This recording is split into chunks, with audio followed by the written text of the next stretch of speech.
Nah, kita kembali lagi setelah 5 menit. Kita akan melihat hasilnya. Apa yang terjadi dengan air dan minyak? Nah, air dan minyak akan mengalami pemisahan. Minyak ada di atas dan air ada di bawah. Kalian lihat sendiri. Nah, ini membuktikan bahwa terjadi campuran heterogen. Ini campuran heterogen karena mereka terpisah. Yang kedua, campuran antara air dan kecap. Apakah terpisah? Tidak. Apa ada endapan? Tidak ada. Nah, ini membuktikan campuran homogen.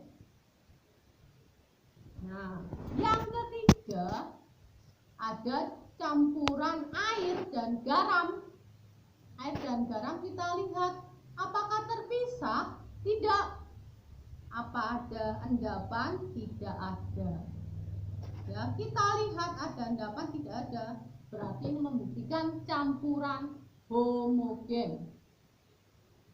Dan yang keempat, air dan pewarna makanan.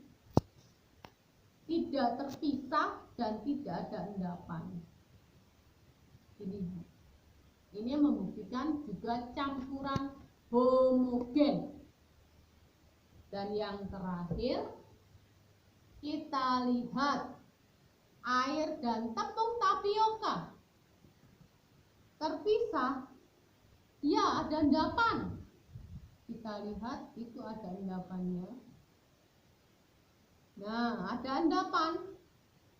Ini disebut campuran heterogen. Nah, dari percobaan kelima zat ini dapat disimpulkan bahwa zat dapat dicampur menjadi campuran. Dan yang dimaksud campuran heterogen adalah campuran yang terlarut tidak sempurna karena masih terpisah, tidak campur ya.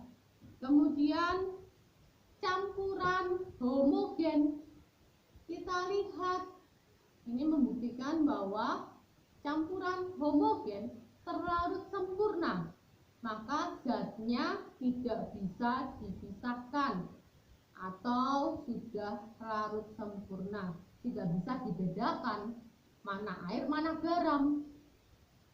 Nah, ini contoh dari percobaan campuran homogen dan heterogen. Kita ke materi. Materi ada beberapa macam. Ada zat padat, cair, dan gas. Nah, campuran yang pertama membuktikan bahwa zat cair dan zat cair bisa menjadi campuran. Yang kedua, zat cair juga zat cair, kecap dan air. Yang ketiga, zat cair dan zat padat. Zat cairnya air dan zat padatnya itu garam. Ternyata menjadi campuran homogen. Mereka terlalu sempurna, tidak kelihatan mana garam mana air.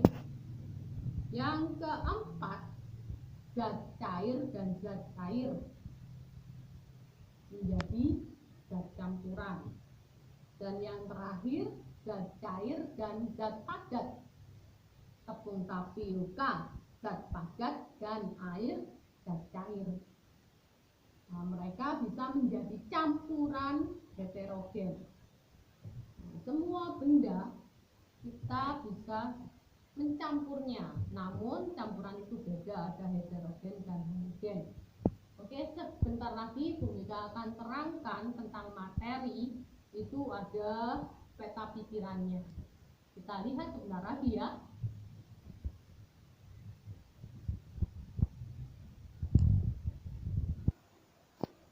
Nah, kita akan kembali ke materi. Kemarin sudah dibahas, materi ada dua macam. Materi dibagi menjadi dua macam. Apa saja? Yang pertama adalah zat tunggal. Zat tunggal. Dan yang kedua adalah campuran.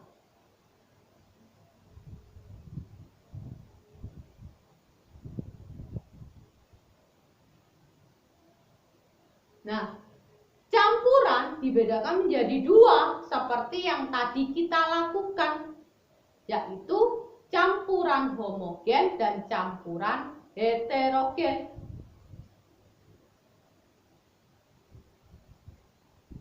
Campuran homogen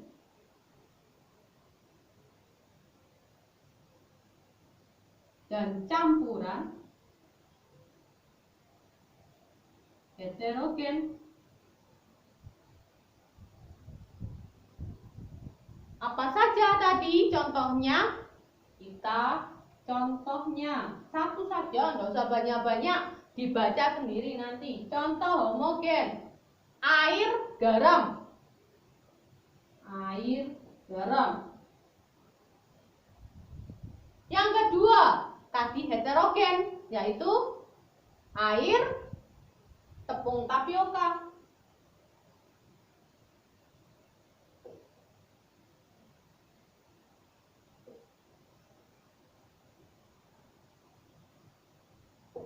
Nah, itu contoh campuran. Sekarang kita ke zat tunggal. Zat tunggal juga dibagi menjadi dua, yaitu unsur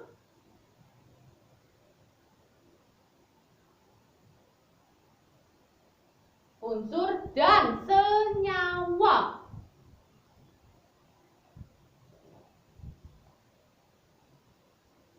Nah, unsur dan senyawa apa bedanya? Kita lihat contohnya saja. Unsur itu adalah campuran atau zat, hanya satu zat, tidak tercampur apapun. Ya, unsur adalah materi yang tidak tercampur atau hanya satu zat saja. Contohnya apa? Oksigen. Oksigen. Ada lagi yang kedua, emas murni. Emas murni. Nah, ada gas yang disebut oksigen. Ini bukan oksigen yang kita hirup setiap hari, ya. Kalau yang kita hirup setiap hari itu oksigen bercampur nitrogen, bercampur karbon dioksida, semuanya ada di sini yang kita hirup setiap hari. Tapi kalau unsur yang di sini, oksigen di sini, ini adalah oksigen yang di rumah sakit, biasanya di dalam tabung besar. Nah, itu isinya hanya oksigen murni, tidak ada campurannya. Itu namanya unsur. Nah, berarti yang senyawa tadi adalah contohnya udara.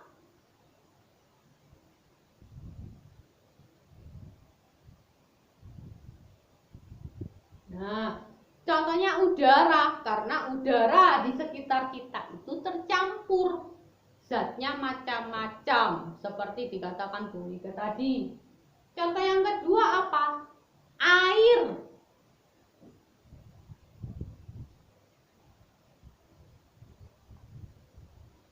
Nah, ternyata air juga banyak campurannya.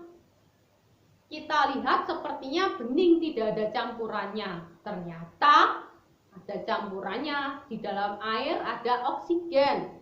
Di dalam air ada hidrogen. Kok bisa ya ada oksigennya? Buktinya ada ikan hidup di air. Makhluk hidup membutuhkan oksigen. Nah, itu buktinya bahwa air, di dalam air ada oksigen. Nah, itu contohnya. Ini bahasan kita sudah selesai. Di tema 9 kita sampai situ saja. Kalau ingin lebih jelas lagi dan banyak contoh, silakan lihat buku. Oke, belajar lagi. Cukup di sini materi hari ini. Silakan dibaca lagi, baca, rajin-rajin baca agar pengetahuannya tambah banyak. Kita akan kembali lagi nanti di materi berikutnya yang belum adalah IPS. Ya, setelah IPS kita selesai dan belajar di rumah masing-masing. Oke. Cukup sekian pembelajaran hari ini. Terima kasih sudah mengikuti pembelajaran hari ini tentang materi. Kita kembali lagi besok di materi IPS. Selamat belajar. Jaga kesehatan di rumah saja. Ya, dan kerjakan tugas dengan rajin. Oke, semangat pagi. Tuhan memberkati.